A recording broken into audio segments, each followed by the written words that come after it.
Hello students, આજે આપણે થોડા લાંબા બ્રેક પછી મળી રહ્યા છું. જસ આપણું જે ચેપ્ટર થર્ડ ત્રીજું ત્રિકોણમિતિ વિધેયો જે હતું એ આપણે આગળ કન્ટિન્યુ કરવાનું છે. પણ આજે હું થોડું તમને અત્યાર સુધી જેટલું ભણ્યા છે એનું ઝડપથી આપણે રિવિઝન કરી લઈએ અને અમુક જે દાખલા જોવાના છે એટલે જસ્ટ તમારું ત્રિકોણમિતિનું જે બેઝિક છે જસ્ટ પતાવીને આપણે મૂળ સબ્જેક્ટ જે ત્રિકોણમિતિના વિધેયો છે કે ગુણોત્તરો છે એના પર આપણે જોવાનું છે. એટલે આજના ચેપ્ટરમાં આપણે આટલું થોડુંક રિવિઝન કરીને જેટલું ભણ્યા છે એ અને અમુક મારા દાખલા જે બતાવવાના છે એ દાખલા બતાવીને આપણે આ જસ્ટ બેઝિક ટોપિક ફિનિશ કરીશું અને નેક્સ્ટ ચેપ્ટરથી નેક્સ્ટ લેક્ચરથી આપણે મૂળ જે સબ્જેક્ટ છે ત્રિકોણમિતિ એનું વિશે જસ્ટ ડિટેલમાં આપણે અભ્યાસ કરીશું. એટલે આપણે અત્યાર સુધી જોયું છે તો કે આપણે આ ચેપ્ટરમાં ખૂણાના માપ વિશે આપણે વાત કરી છે. ખૂણાના માપ વિશે ખૂણાના માપના આપણે બે એકમો જોયા છે, અંશ માપ અને રેડિયન માપ. અંશ માપ એટલે શું, એના માટે શું ઝડપથી આ બધી વસ્તુ બતાવી દઉં છું.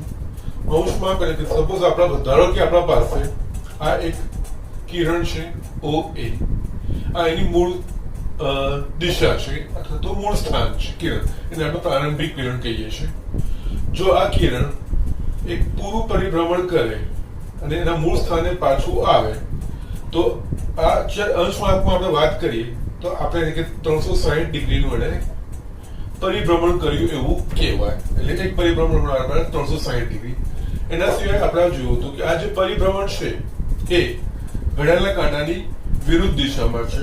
એટલે ઘડિયાળના કાંટાની વિરુદ્ધ દિશામાં આપણે એક ખૂણાને આપણે લઈશું ધન ખૂણા એ તરીકે લઈશું, એટલે 360 ડિગ્રી. અને આ જ વસ્તુ જો આપણે ઘડિયાળના કાંટાની દિશામાં લઈએ, હું કિરણ એ જ લઉં છું OA, જો આ જ વસ્તુ ઘડિયાળના કાંટાની દિશામાં હું લઉં છું તો આ એક પૂરું પરિભ્રમણ કરે તો એને કેટલું પરિભ્રમણ કર્યું છે તો અહીંયા અંશ માપમાં -300 ડિગ્રી એટલું એને પરિભ્રમણ કર્યું છે એવું કહેવાય.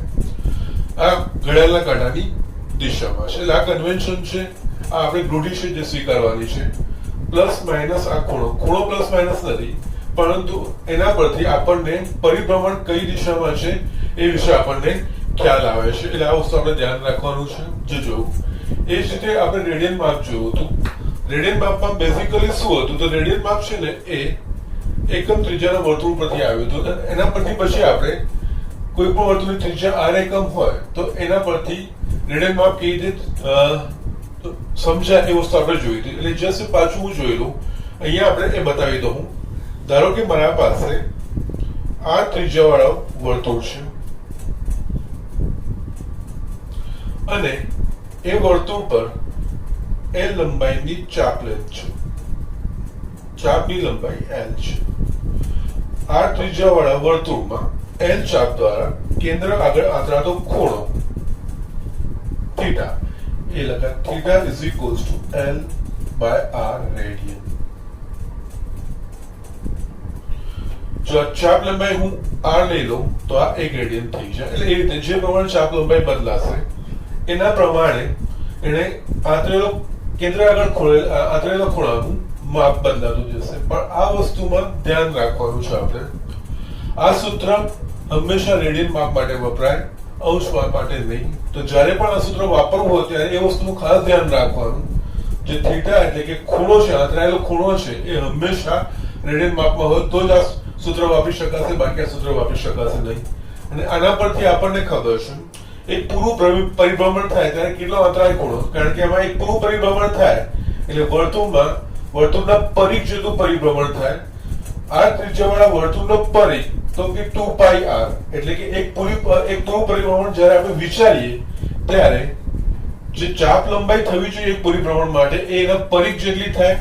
અને આ ત્રિજ્યાવાળા વર્તુળમાં પરિઘ 2πr થાય. એટલે જો આ સમીકરણમાં theta is equals to L/r માં L બરાબર આપણે 2πr મૂકીએ તો r કટ થઈ જાય આપણે 2π.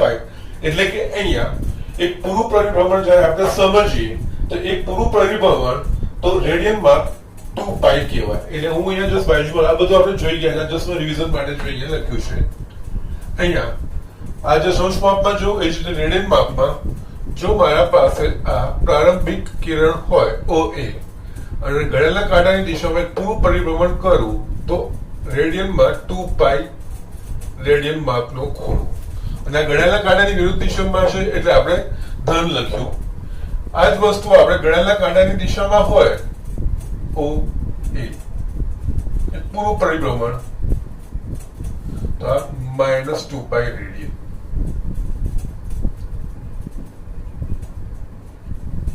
સો આ વસ્તુનું ધ્યાન રાખવાનું છે.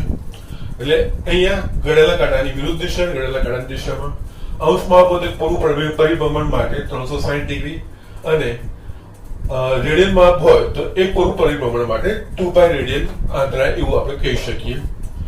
હવે આના સિવાય આપણે અંશ માપ અને રેડિયન માપ વચ્ચે સંબંધ બી જોયો હતો. એટલે એનામાં અંશ માપ અને રેડિયન માપ વચ્ચે સંબંધ, એના માટે આ સૂત્ર આપણે જોયું હતું કે પાય રેડિયન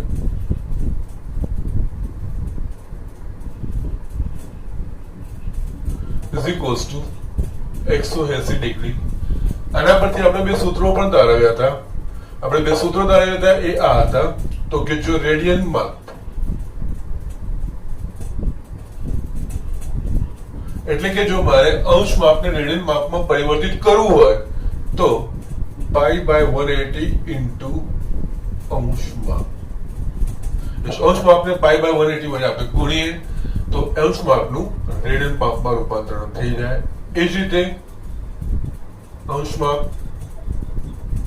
એમાં અંશ માપ એટલે રેડિયન માપમાંથી મારે અંશ માપ લાવવાના છે તો એના માટે શું કરવાનું, તો આનાથી વ્યસ્તનો વ્યસ્ત એટલે 180/π ગુણ્યા રેડિયન માપ. યસ, આ બે સૂત્રો આપણે, આ ત્રણ વસ્તુઓ આપણે ધ્યાન રાખવાની છે. અને અહીંયા આ રેડિયન માપમાંથી અંશ માપ થશે અને આ વસ્તુ, આ ત્રણ વસ્તુ ધ્યાન રાખવાની છે. આના પર આપણે દાખલા પણ આગળ જોયા છે. અંશ માપમાંથી રેડિયન માપમાં, રેડિયન માપમાંથી અંશ માપમાં કીધે એવા એ વસ્તુ પણ આપણે જોઈ છે. જસ આ સૂત્રનો ઉપયોગ કરીને પણ દાખલા જોયા છે. હવે મારે તમને સ્વાધ્યાયના અમુક દાખલા મારે તમને બતાવવાના છે. એટલા માટે જસ્ટ આ દાખલા સ્વાધ્યાયના ત્રણેક દાખલા મારે બતાવવાના છે. સ્વાધ્યાયના ત્રણેક દાખલા હું તમને બતાવીને ફિનિશ કરીને પછી નેક્સ્ટ આપણે જે લેવાનો છે ટોપિક, એ ટોપિક આપણે લઈશું. અહીંયા સુધી આપણે સમજવાનું છે. અને આના સિવાય મેં તમને બીજું એ પણ કીધું છે, વસ્તુનું જે ખાસ ધ્યાન રાખવાનું છે કે અમુક પ્રમાણિત ખૂણાઓ એટલે કે સામાન્ય ખૂણા કે જે સામાન્ય વપરાશમાં ખૂણાઓ એટલે કે 30 degree, 45 degree, 60 degree, 90 degree, 180 degree, 270 degree ને 360 ડિગ્રી આવા ખૂણાઓના રેડિયન માપ એ તમારે ધ્યાન રાખવાના છે. જો 30 ડિગ્રી હોય તો એનું રેડિયન માપ π/3, સોરી π/6. 45 ડિગ્રી હોય તો એનું રેડિયન માપ π/4. અને આ બીજું કંઈ જ નથી. π/4 માં તમે π = 180 મૂકશો, 180/4 45 ડિગ્રી મળે. એટલે આ જ રિલેશન વાપરવાનું છે. એના પરથી તમારે યાદ રાખવાનું છે. સામાન્ય રીતે રેડિયન માપના ખૂણા પાઈના સ્વરૂપમાં હોય એટલે એનામાં ધ્યાન રાખવાનું. એ જ રીતે 60 ડિગ્રી એટલે કે π/3 રેડિયન, 90 ડિગ્રી તો π/2 રેડિયન, 180 ડિગ્રી તો π રેડિયન, 270 ડિગ્રી તો 3π/2 રેડિયન અને 360 ડિગ્રી તો 2π રેડિયન. આ વસ્તુ આપણે સમજવાનું છે. અને પછી ધારો કે અહીંયા બીજી એક વસ્તુ એ પણ આપણે ક્લિયર કરીએ કે અહીંયા એક પરિભ્રમણ થયું, એક કરતા વધારે પરિભ્રમણ એટલે કે બે પરિભ્રમણ થાય તો અહીંયા એક પરિભ્રમણ 360, બીજું પરિભ્રમણ કરે તો બીજા 360 એટલે ટોટલ 720 ડિગ્રીનો એટલે પરિભ્રમણ પર ડિપેન્ડ કરશે. ને આ રીતનું હોય. અહીંયા મેં તમને બતાવ્યા તો છે આગળ, છતાં આ વસ્તુ પાછી એક વસ્તુ અહીંયા બતાવી તો મારા ધ્યાનમાં આવી છે. તો અહીંયા જો આ એક પરિભ્રમણ થયું, પાછું બીજું પરિભ્રમણ સ્ટાર્ટ કરું છું અને અહીંયા હું આવું છું, અહીંયા સુધી ટોટલ થાય. તો અહીંયા મેં શું કર્યા તો કે ગણેલા કાંટાની વિરુદ્ધ દિશામાં કુલ બે પરિભ્રમણ થાય. એક પરિભ્રમણ તો 360 ડિગ્રીનો ખૂણો આંતરાયો, બીજો એક પરિભ્રમણ તો બીજો 360 ડિગ્રી એટલે કે ટોટલ અહીંયા આ થયું 720 ડિગ્રી આવી રીતે. એ જ રીતે તમે ગણેલા કાંટાની દિશામાં પણ -720 ડિગ્રી. અને એ જ વસ્તુ અહીંયા રેડિયન માપમાં પણ આપણે સમજવું હોય તો રેડિયન માપમાં પણ અહીંયા આપણે રેડિયન માપની રીતે લખવું હોય તો અહીંયા આ મેં પ્રારંભિક કિરણ લખ્યું. ગણેલા કાંટાની વિરુદ્ધ દિશામાં એક પૂરું પરિભ્રમણ કરું છું, પાછું અહીંયાથી હું બીજું પરિભ્રમણ સ્ટાર્ટ કરું છું, અહીંયા આવું છું, અગેન એક વધુ છું, આ ત્રીજું પરિભ્રમણ. આ રીતે ટોટલ 3 પરિભ્રમણ. એટલે અહીંયા શું થશે, ગણેલા કાંટાની વિરુદ્ધ દિશામાં છે, એક પૂરું પરિભ્રમણ કર્યું તો રેડિયન માપ આ એક પરિભ્રમણમાં 2π, પાછું મેં શરૂઆત કર્યું બીજું પરિભ્રમણ કર્યું એટલે 2π, બીજું 2π એટલે કે ટોટલ 4π, ત્રીજું પાછું મેં અહીંયા શરૂઆત કરી અને ત્રીજું પણ મિત્રો ટોટલ 6 પાઈ. એટલે આ જો પરિભ્રમણ જો મારે કુલ લખવું હોય કેન્દ્ર આગળ આંતરડા તો ખૂણો જો મારે આમાં લખવું હોય તો અહીંયા લખાશે 6 પાઈ રેડિયન. યસ, બંને રીતે તમે સમજી શકો છો અને બંને રીતે તમે કરી પણ શકો છો. એટલે આ વસ્તુનું ખાસ તમને ધ્યાન રાખવાનું છે. એટલે અહીંયા જો આપણે જોવા જઈએ તો આ સતત આપણે એક કરતા વધારે પરિભ્રમણ કરી શકીએ અને એક કરતા વધારે પરિભ્રમણની સાથે આપણે 2 પાઈ ની ઉપર એટલે કે 360 ડિગ્રીના ઉપરના ખૂણાને પણ આપણે સાથે જોડી શકીએ છીએ અને દરેક માપ આપણે રીતે લખી શકીએ છીએ. આમાં પણ હજુ એક મારે બતાવવું હોય હજુ એક વસ્તુ મારી અહીંયા ધ્યાનમાં આવે છે તો તમને એક બસ વસ્તુ બતાવી દઉં. ધારો કે અહીંયા મારે જસ્ટ આ વસ્તુ આપણે લઈએ. હું અહીંયા એક વર્તુળ દોરું છું. અહીંયાથી હું શરૂઆત કરું છું. પ્રારંભિક બિંદુ છે એટલે આ 0 રેડિયન. હું ગણેલા કાંટાની વિરુદ્ધ દિશા લઉં છું. આ બિંદુ અહીંયા બી અને એ ડેશ અને આને બી ડેશ. ઓ એ થી ઓ બી થયું તો આ પરિભ્રમણ થયું π/2 રેડિયન. અહીંયા આવ્યું તો આ પાઈ રેડિયન. બી આગળ આવ્યું એટલે આ ગણેલા કાંટાની વિરુદ્ધ દિશામાં આ 3π/2. અહીંયા હું ભર્યો તો પાછું આ થશે 2 પાઈ. યસ, હવે પાછું જો બીજું પરિભ્રમણ સ્ટાર્ટ કરું છું, એક પરિભ્રમણ થયું તો 2 પાઈ, તો પાછું બીજું પરિભ્રમણ એટલે કે 2 પાઈ વત્તા π/2 તો આ થશે 5π/2. પાછું બીજું હું π/2 બીજું 90 ડિગ્રી એટલે કે π/2 પરિભ્રમણ કરું એટલે આ થાય 3 પાઈ. પાછું અડધું π/2 ઉમેરાય એટલે આ થાય 7π/2. આ 4 પાઈ. યસ, એટલે આ રીતે અલગ અલગ આ રીતે આગળ વધતું જશે. અહીંયા આવશે 9π/2, અહીંયા 5 પાઈ, અહીંયા 11π/2, 6 પાઈ. યસ, આ રીતે આ કન્ટિન્યુઅસ પરિભ્રમણો છે. એક કરતા વધારે પરિભ્રમણ. યસ, એક પૂરું પરિભ્રમણ એટલે 2 પાઈ. પાછળ જે પ્રમાણે જેટલું વધે એક પૂરા પરિભ્રમણ 2 પાઈ અને 4 ભાગ છે એટલે π/2 નો દરેક ભાગ થશે. એ પ્રમાણે આ એક કરતા વધારે પરિભ્રમણ થઈ શકે. અહીંયા એક પૂરું પરિભ્રમણ કરીને આવું પછી બીજું આટલો સુધી ફરું તો એ થશે મારું 5π/2. અને જો એક પૂરું પરિભ્રમણ કરું છું અને પાછું એક અડધું અહીંયા વધારાનું કરું છું તો એ મારું કુલ પરિભ્રમણ થશે 3 પાઈ. આ રીતે આપણે સમજવાનું છે. અને જો બીજું જસ્ટ અહીંયાથી શરૂઆત કરું ખાલી આટલું પરિભ્રમણ કરું છું તો એ પાઈ થશે. એટલે અહીંયા આ વસ્તુ આપણે સમજવાની છે. અને જે કન્વેન્શન છે, જે રૂઢિ છે ધન ખૂણાની અને ઋણ ખૂણાની, એ વસ્તુ ધ્યાન રાખવાની છે. ધન ખૂણો અને ઋણ ખૂણો બીજું કઈ નહીં, આપણે પરિભ્રમણની દિશા બતાવે છે કે આપણે પરિભ્રમણ ગણેલા કાંટાની વિરુદ્ધ દિશામાં કરીએ છીએ કે ગણેલા કાંટાની દિશામાં કરીએ છીએ, એ વસ્તુ ક્લિયર કરે છે. આ વસ્તુ બરાબર સમજી લેજો ને તમારે આગળ બહુ જગ્યાએ કામ આવશે. અને બંનેમાં અંશ માપમાં પણ સમજવાનું અને રેડિયન માપમાં પણ સમજવાનું. બંનેમાંથી કોઈ પણ એક માપમાં તમને ખૂણો આપેલો હોય અને એ રીતે તમારે ડીલ કરવાનું હોય છે. ઓકે, બરાબર સમજી લો. હવે આપણે નેક્સ્ટ જોઈએ. યસ, આપણે એક્ઝામ્પલ જોઈએ. વાંચી લઈએ પહેલા. એક ચક્ર 1 મિનિટમાં 360 પરિભ્રમણ કરે છે તો તે 1 સેકન્ડમાં કેટલા રેડિયન માપ જેટલું ફરશે? યસ, અહીંયા આપણને રેડિયન માપ પૂછ્યું છે અને એટલા માટે મેં આ દાખલો લીધો છે. એક ચક્ર 1 મિનિટમાં 360 પરિભ્રમણ કરે છે. હવે આપણે જાણીએ છીએ કે યસ, જો આ આરંભ બિંદુ હોય એ અને ફરીને પાછળ આ સ્થાને આવે તો આ કહેવાય એક પરિભ્રમણ. બરોબર છે? અને એક પરિભ્રમણમાં જો ખૂણાના આંતરેલા ખૂણા વિશેની વાત કરીએ આપણે તો અંશ માપમાં 360 ડિગ્રીનું ખૂણો આંતરાય અને રેડિયન માપમાં 2 પાઈ રેડિયન આંતરાય. એ વસ્તુ આપણે સમજીએ છીએ. હવે આપણને જે સવાલ પૂછ્યો છે 1 મિનિટમાં 360 પરિભ્રમણ કરે છે એવું આપણને કહી દીધું છે. તો 1 સેકન્ડમાં એટલે પહેલા તો આપણે આ વસ્તુ 1 સેકન્ડમાં કેટલા પરિભ્રમણ થાય? અહીંયા 1 મિનિટમાં 360 પરિભ્રમણ છે તો 1 સેકન્ડમાં કેટલા પરિભ્રમણ થાય એ વસ્તુ આપણે જોવાની છે. આપણને ખબર છે 1 મિનિટમાં 60 સેકન્ડ હોય એટલે અહીંયા આપણે લખવું હોય તો કે 1 સેકન્ડમાં થતા પરિભ્રમણની સંખ્યા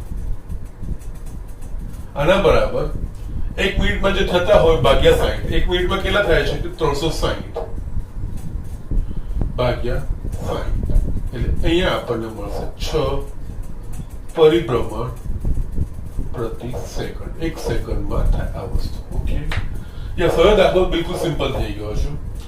તે 1 સેકન્ડમાં કેટલા રેડિયન જેટલું માપ પડશે. ઓકે, એટલે અહીંયા 1 સેકન્ડમાં કેટલા પરિભ્રમણ થાય છે? 6. ઓકે, તો હવે એક પરિભ્રમણ એટલે કેટલું રેડિયન? 2π રેડિયન. તો 6 પરિભ્રમણ તો 2π ગુણ્યા 6. સીધી સીધી રાશિ છે. અહીંયા આપણે લખી શકીએ ડાયરેક્ટ. માટે 1 સેકન્ડમાં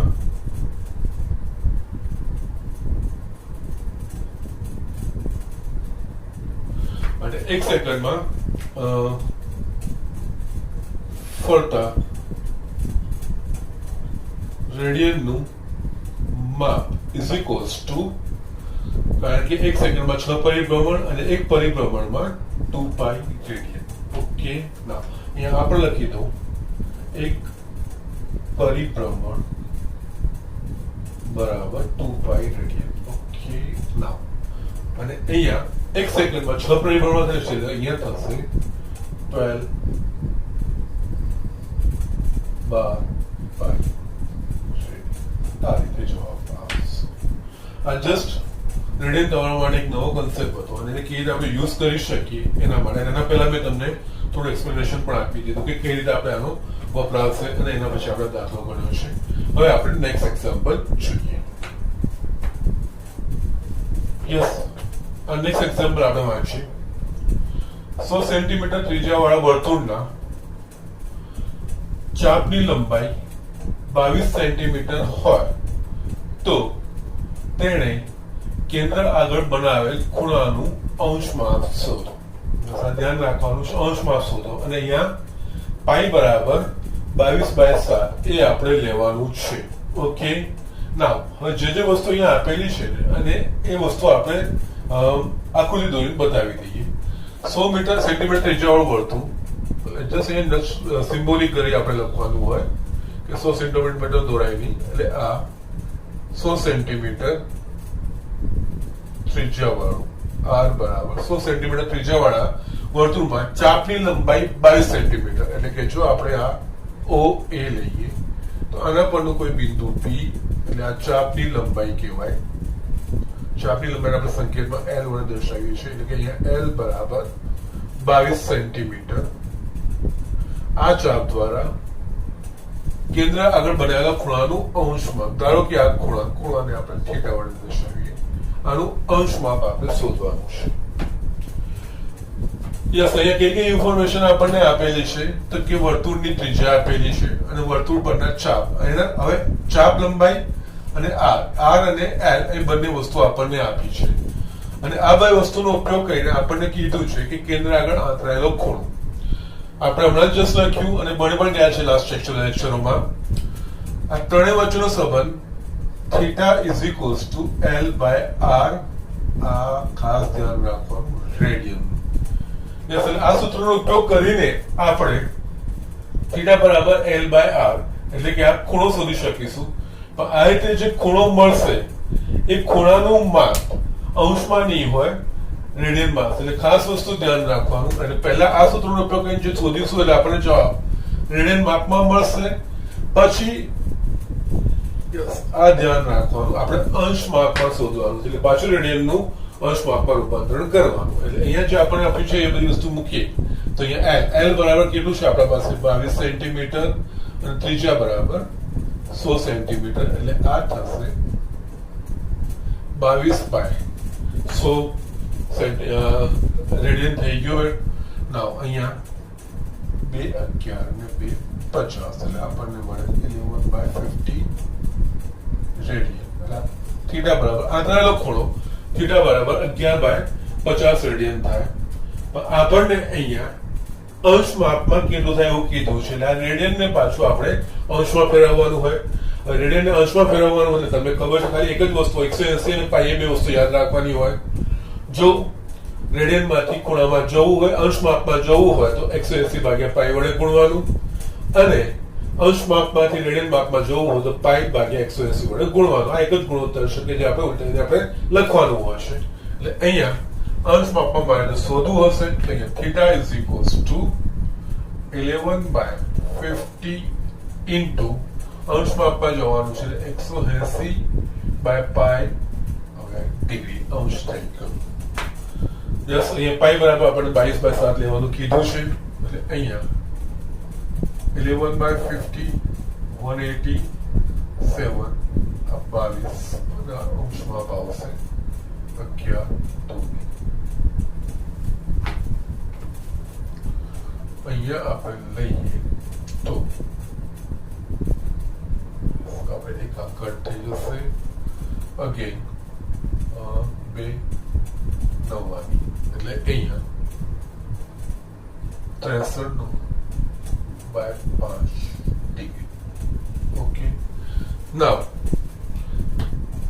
સ્ટીલ 63/5 ડિગ્રી 63/5 અંશ એ આપણને જવાબ મળ્યો, પણ આપણે આ જવાબ લખવાનો નથી. હજુ પણ આપણને ખબર છે એક અંશ બરાબર 60 મિનિટ અને 1 મિનિટ બરાબર 60 સેકન્ડ. એ રીતે આના બીજા પણ એકમો છે, નાના એકમો છે. એટલે આપણે અહીંયા આને હજુ પણ છૂટા કરવા પડશે. એટલે જે 63/5 છે તો 63/5 ને એનો પૂર્ણાંક ભાગ અને અપૂર્ણાંક ભાગ એ આપણે અલગ કરવા પડશે.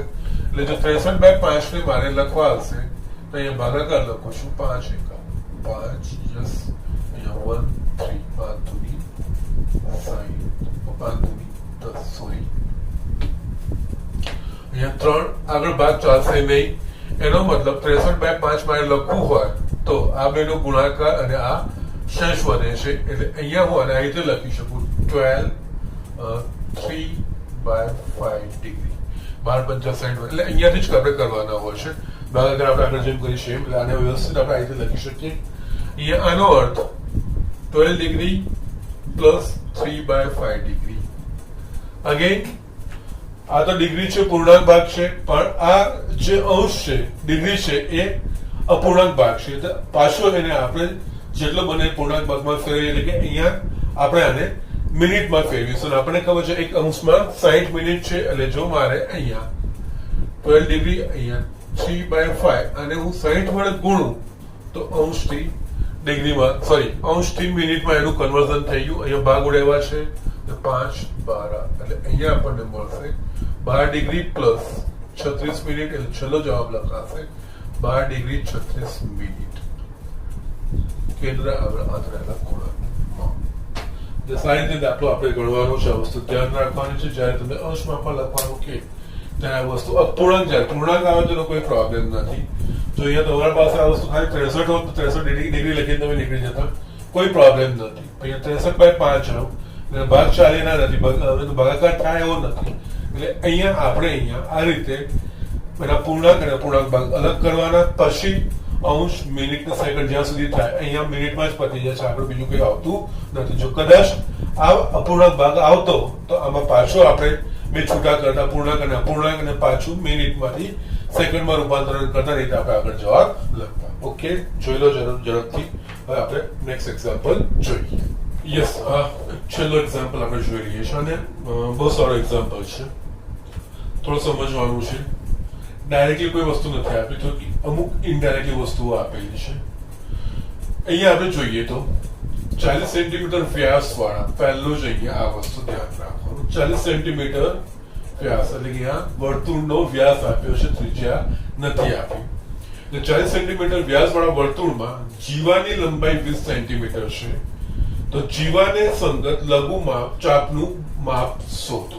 ઓકે, નાઉ અહીંયા જીવા આપી છે અને લઘુ ચાપનું માપ શોધવાનું. લઘુ ચાપનું માપ નથી, ચાપનું માપ નથી આપ્યું, ચાપનું માપ શોધવાનું છે. અને અહીંયા બીજો કન્સેપ્ટ કે આ જીવા આપણને આપી, જીવાની લંબાઈ આપી છે અને 40 સેન્ટીમીટર વ્યાસ વાળું વર્તુળ એટલે કે અહીંયા વ્યાસ આપ્યું છે. એટલે અહીંયા જેટલી ઇન્ફોર્મેશન આપી છે ને એ ઇન્ફોર્મેશન ને પહેલા આપણે આકૃતિ પર દર્શાવી. એટલે બહુ જ આમાં જનરલ ઘણી વાર છે ને દાખલાઓમાં જો આ બધી ઇન્ફોર્મેશન ને આપણે આકૃતિમાં દ્વારા રફ સ્કેચ દ્વારા જો દર્શાવી દઈએ તો એક્ઝામ્પલ ઘણા ઈઝી થઈ જતા હોય છે. એટલે અહીંયા આપણે જોઈએ તો આપણને અહીંયા વર્તુળનો વ્યાસ આપ્યો છે. ઓકે, અહીંયા વર્તુળનો વ્યાસ આપણને કેટલો આપ્યો છે તો કે 40 સેન્ટીમીટર ને આપણને ખબર છે કે જ્યારે સૂત્ર વાપરવું હોય ત્યારે આપણે વર્તુળની ત્રિજ્યા સાથે આપણે કામ કરવાનું હોય તો અહીંયા વર્તુળની ત્રિજ્યા r બરાબર 40/2 એટલે કે 20 સેન્ટીમીટર થઈ જશે. એટલે આપણને આ વર્તુળની ત્રિજ્યા મળી ગઈ. એટલે અહીંયા આપણે જે વસ્તુ છે આપણે અહીંયા દર્શાવતા જઈએ. OA ત્રિજ્યા આપણને આપી દીધી છે 20 સેન્ટીમીટર. ઓકે, ના હવે જે બીજું કીધું છે આપણને જીવાની લંબાઈ 20 સેન્ટીમીટર છે. જીવાની એટલે કે જે રેખાખંડ વર્તુળને બે ભિન્ન બિંદુમાં છે તે રેખાનો એ વર્તુળની જીવા કહેવાય. એટલે અહીંયા આપણે આ આપ્યું છે AB. આ એની AB એટલે જીવા કહેવાય. જો આ ધારો કે આપણે આને B કહું છું તો આ જે છે ને આ જીવા કહેવાય અને આ ચાપ કહેવાય. આ ચાપ લંબાઈ કહેવાય. ચાપ લંબાઈને આપણે આ રીતે દર્શાવીએ સંકેતમાં આ ચાપ લંબાઈ. અને આ જસ્ટ AB ને રેખાખંડ AB તમે કહી શકો તો સીધી લાઈન વાળું કહેવાય અથવા તો AB ફક્ત એટલું કહેશો તો પણ છે. ત્યારે આ ચાપ લંબાઈ માટેનું છે. સંકેતો પણ છે. જો આ એટલું સંકેત હોય તો ચાપ લંબાઈ AB કહેવાય અને જસ્ટ રેખાખંડ AB એવું હોય તો કે આ રેખા કહેવાય. એટલે અહીંયા આપણને શું આપ્યું છે? જીવાની લંબાઈ 20 સેન્ટીમીટર છે. જીવાની લંબાઈ 20 એટલે કે AB બરાબર 20 સેન્ટીમીટર છે. ઓકે, લઘુચાપનું માપ શોધો. એટલે આપણે અહીંયા શું શોધવાનું છે? આ. ઓકે, આ હજુ લેટ આપણે આ ફિગર પૂરી કરીએ. અહીંયા AB એ જીવા કહેવાશે. જીવાને સંગત લઘુચાપ માટે હજુ પણ છે ને હું એક નોટેશન અહીંયા બતાવું. આ જસ્ટ અહીંયા આ બેની વચ્ચે C મૂકું છું ને અહીંયા હું એક આ D બિંદુ મૂકું છું. જીવાને સંગત અહીંયા આપણે બે વસ્તુ જોઈએ. જીવાન સંગત લઘુચાપ અને ગુરુચાપ.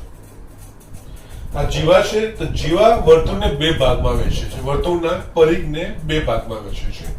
એક ભાગ આ છે ADB અને બીજો ભાગ છે ACB અથવા તો BCA. આ આખા પરિઘને બે ભાગમાં વહેંચ્યા જીવા. હવે જો જીવા સાથે જે નાના માપનું ચાપ હોય એ લઘુચાપ કહેવાય મળે. એટલે અહીંયા જીવા AB માટે ADB એ ગુરુચાપ કહેવાશે. એટલે આખો આ ભાગ અને ACB એ લઘુચાપ કહેવાશે. એટલે અહીંયા આ તમે આગળ નંબર 10 માં ભણી ગયા છો. તમને આ વસ્તુનું નોલેજ હશે જ. એટલે અહીંયા આપણને જે કહ્યું છે લઘુચાપનું માપ એટલે કે આપણે અહીંયા જે શોધવાનું છે લઘુચાપ એટલે કે ACB એટલે કે અહીંયા સંકેતમાં આપણે આ ચાપ માટે એ શોધવાનું છે. આપણને માહિતી કઈ કઈ આપી છે? તો આપણને એક ત્રિજ્યા આપ્યું છે અને આ લઘુચાપ એટલે કે લઘુચાપને ધારો કે આપણે આને કહીએ L ચાપ લંબાઈ એ આપણે શોધવાની છે. હવે આને જોડતી કરી તો કે થીટા એટલે કે L લંબાઈ ચાપ દ્વારા R માપની ત્રિજ્યા વાળા વર્તુળમાં કેન્દ્ર આગળ આથરેલા ખૂણાનું માપ થીટા એ આપણને એ થીટા રેડિયન એટલે એ વસ્તુ જોઈએ. પણ એ થીટા પણ આપેલું નથી. અહીંયા theta is equals to L/R સૂત્ર મારે વાપરવું હતો. આ ત્રણમાંથી કોઈ બી વસ્તુની માહિતી હોય તો આપણે ત્રીજી વસ્તુ આપણે શોધી શકીએ. પણ અહીંયા ફક્ત આપણને એક જ ખાલી ત્રિજ્યાની માહિતી આપી છે. બીજી કોઈ L કે આ થીટાની માહિતી આપણને આપી નથી. હવે શું કરવું જોઈએ? તો આનામાં આપણે વિચારીએ તો આ વર્તુળમાં OA વર્તુળની ત્રિજ્યા થશે. એ જ રીતે OB પણ વર્તુળની ત્રિજ્યા થાય. એટલે જો OA 20 સેન્ટીમીટર હોય તો OB પણ 20 સેન્ટીમીટર થાય. બરોબર છે. એના સિવાય અહીંયા આ ત્રિકોણ વિચારીએ OAB. તેમાં OA બરાબર 20 સેન્ટીમીટર, OB બરાબર 20 સેન્ટીમીટર અને આ ત્રિકોણની ત્રીજી બાજુ AB એ પણ એ જીવા છે એટલે એ પણ 20 સેન્ટીમીટર. એટલે કે ત્રિકોણની ત્રણેય બાજુનો માપ કેવા છે? સરખા. ત્રિકોણની ત્રણેય બાજુનો માપ સરખા છે એટલે ત્રિકોણ OAB એ સમબાજુ ત્રિકોણ થાય. એટલે ત્રિકોણ OAB સમબાજુ ત્રિકોણ થાય. તો સમબાજુ ત્રિકોણમાં બધા જ ખૂણાના માપ પણ સરખા હોય, બાજુના માપ પણ સરખા હોય. અને અહીંયા બધા જ ખૂણાના માપ સરખા એટલે દરેક ખૂણાનું માપ 60 ડિગ્રી હોય. એટલે અહીંયા આપણે જસ્ટ આ વસ્તુ લખવાની આકૃતિ પરથી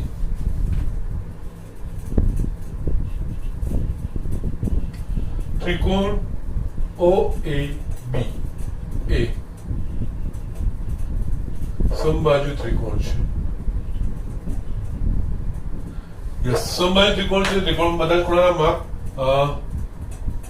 સરખા એટલે કે 60 ડિગ્રી થાય. એટલે કે આના વડે થીટા છે ખૂણો છે કેન્દ્ર આગળ હાથરેલો ખૂણો એ પણ 60 ડિગ્રી થાય. માટે theta is equals to 60 degree. પરંતુ પાછું આ વસ્તુનું ધ્યાન રાખવાનું, જો theta is equals to L by R સૂત્ર વાપરવાનું છે તો થીટા મને રેડિયન ના માપમાં જોઈએ. એ થીટા બરાબર મેં અહીંયા શું લખ્યું 60 ડિગ્રી, તો આપણે એની રેડિયન માપ, અહીંયા રેડિયન માપ, અહીંયા 60 ડિગ્રી રેડિયન માપ તમને ડાયરેક્ટ ખબર છે પાઈ બાય 3 રેડિયન, અથવા તો જો તમારે લખવું હોય તો 60 ઇન્ટુ પાઈ બાય 180 રેડિયન. અહીંયા તરી એટલે અહીંયા theta is equals to pi by 3 radian. Yes, હવે મારા પાસે ઇન્ફોર્મેશન મળી ગઈ. થીટા મને મળી ગયું, થીટા પાઈ બાય 3 રેડિયન મને મળી ગયું. અને કઈ લખતા નથી તો એ પાઈ રેડિયન સમજવાનું, અને જો અંશ સિમ્બોલ લખીએ છીએ તો એ ડિગ્રી સમજવાની છે. આપણે ધ્યાન રાખવાનું છે. અહીંયા થીટા મને મળી ગયું, આર આપેલું છે, લઘુચાપની લંબાઈ એલ આપણે શોધવાની છે. તો યસ, સૂત્ર જ વાપરવાનું છે. અહીંયા theta is equals to L by R, and L is equals to theta into R.